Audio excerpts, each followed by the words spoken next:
नमस्कार, आप सभी भैया बहनों का ऑनलाइन क्लास में स्वागत है। आज हम कक्षा 6 की विज्ञान की पुस्तक का अध्ययन करेंगे।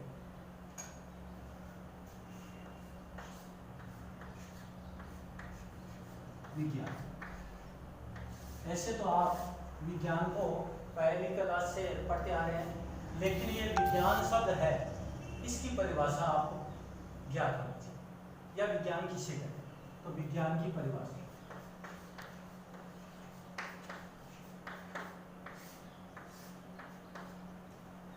प्रकृति में अनेक प्रकार की या विभिन्न प्रकार की वस्तु उपस्थित होती है, उनकी प्रकृति और उनके व्यवहार जैसे गुणों का अध्ययन ही विज्ञान कहलाता है।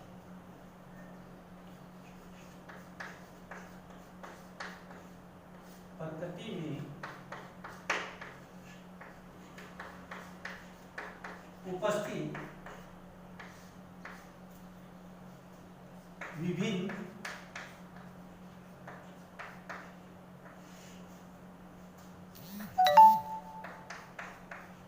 वस्तुओं की प्रकृति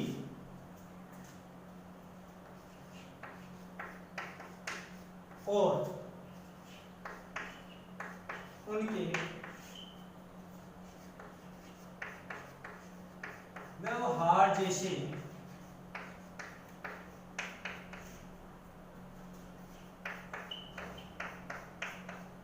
गुणों का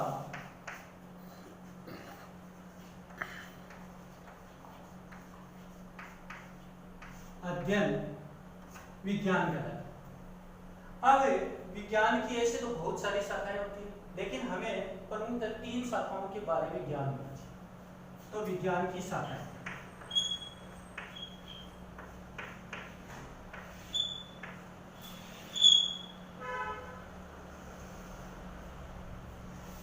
नंबर 1 पर है जीव विज्ञान,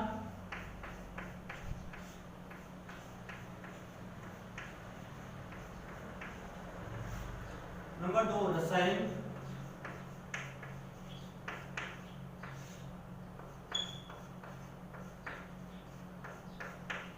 और नंबर 3 पर है भौतिक विज्ञान।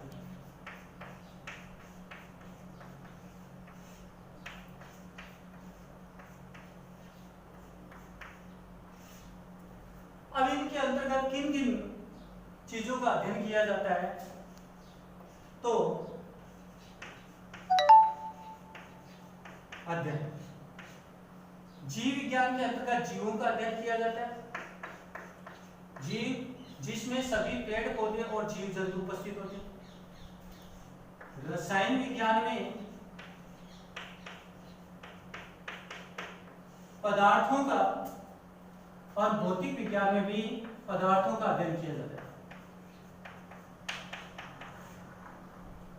अब रसायन विज्ञान में पदार्थों के रासायनिक गुण धर्मों का अध्ययन किया जाता है, जबकि भौतिक विज्ञान में पदार्थों के भौतिक गुणों का अध्ययन किया जाता है।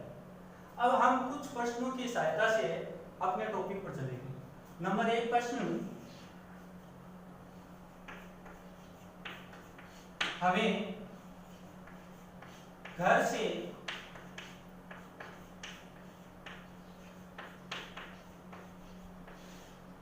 विद्यालय तक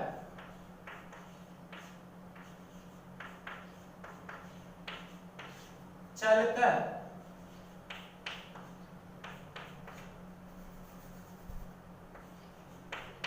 जाने के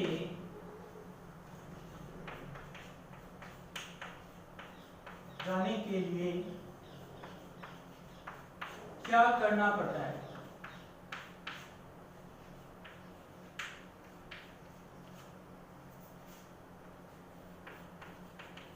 स्वाभाविक इसका उत्तर होगा गति करनी पड़ती है। गति करके हम एक स्थान से दूसरे स्थान पर पहुंच सकते हैं, तो इसका उत्तर हुआ गति। अब ऐसे ही दूसरा प्रश्न,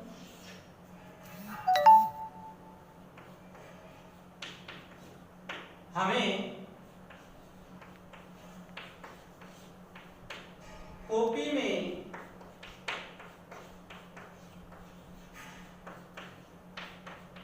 लिखने के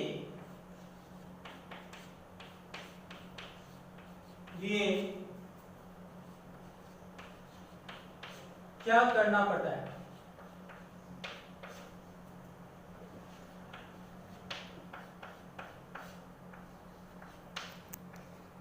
स्वाभाविकतः इसका उत्तर होगा कार्य करना पड़ता है। अगला एक और प्रश्न,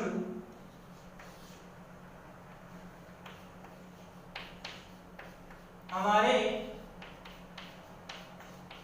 शरीर में क्या होता है? तो इसका उत्तर होगा वृद्धि। यानी हमें गति, कार्य और वृद्धि, इन कार्यों के लिए हमें किसकी आवश्यकता होगी? ऊर्जा की। गति, कार्य, वृद्धि, इन सभी के लिए हमें किसकी आवश्यकता होती है? ऊर्जा की। और ये ऊर्जा हमें किससे प्राप्त होती है? हमारे भोजन से। तो ऊर्जा हमें प्राप्त होती है भोजन से।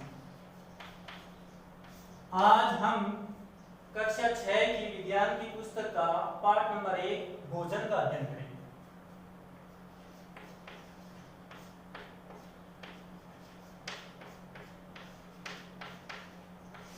और इसमें हमारे टॉपिक रहेगा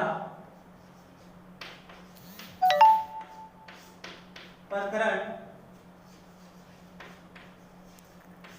खाद्य पदार्थों व संगठन। खाद्य पदार्थ व उसके संगठन। तो सबसे पहले खाद्य पदार्थ।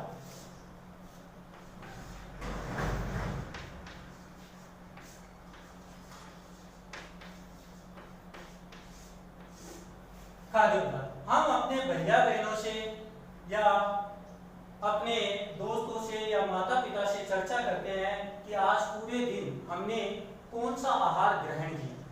तो इससे संबंधित हम एक क्रियाकलाप करते हैं, उस क्रियाकलाप में सभी नोट करेंगे और आगे सूचना लिखेंगे।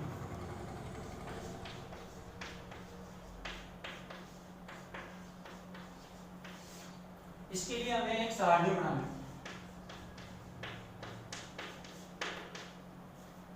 सबसे पहले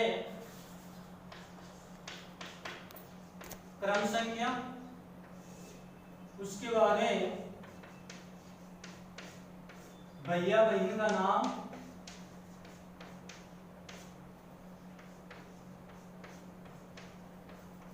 या आप लोग जिससे भी पूछे उसका नाम आ जाए।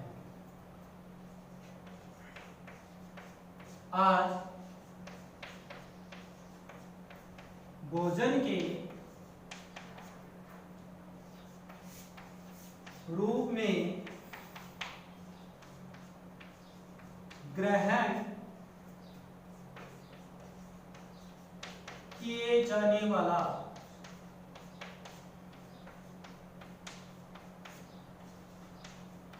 आहार यहां नोट करें।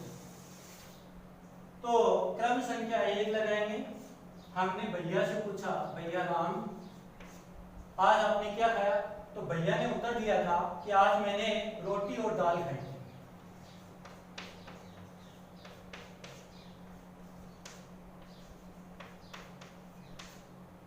इसी प्रकार क्रम संख्या 2 हमने श्याम से पूछा, आज आपने क्या खाया? तो श्याम ने कहा चावल और दाल।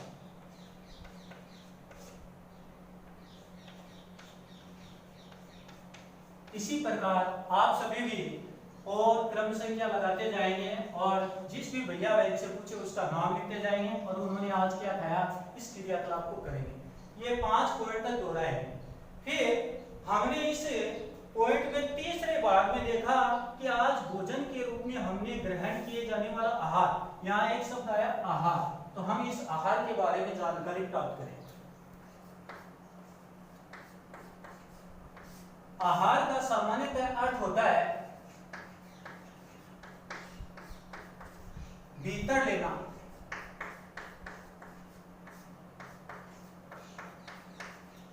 अर्थात हम पूरे दिन जो कुछ भी खाते हैं वो आहार कहलाता है।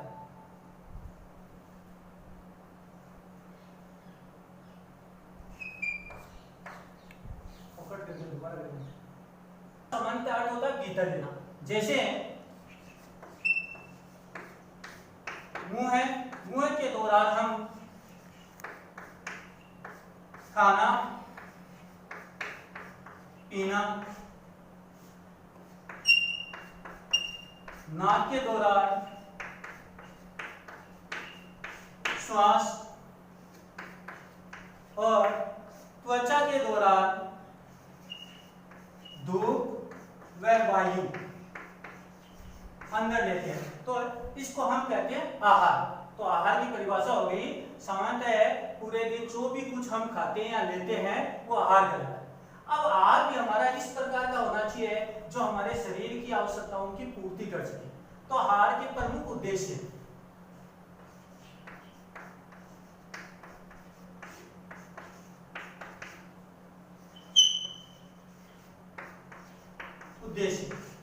आहार ऐसा होना चाहिए जो 3 प्रमुख उद्देश्यों को पूर्ण कर सके। नंबर 1, हमारे शरीर के प्रत्येक अंग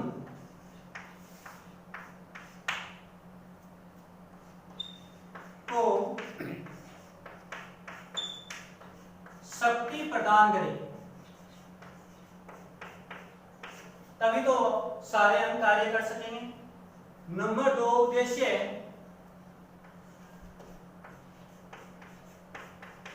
हमारे शरीर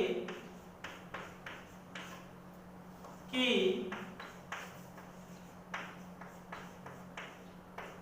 दैनिक क्रियाओं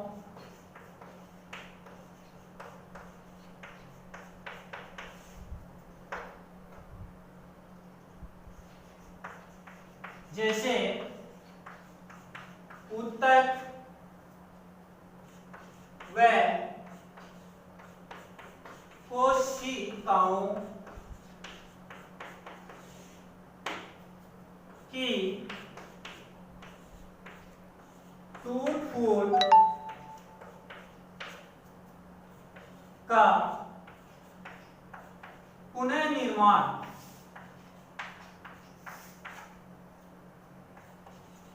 करे। और अंतिम उद्देश्य होगा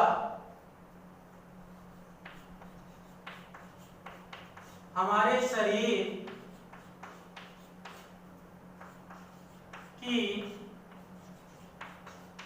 प्रतिरक्षा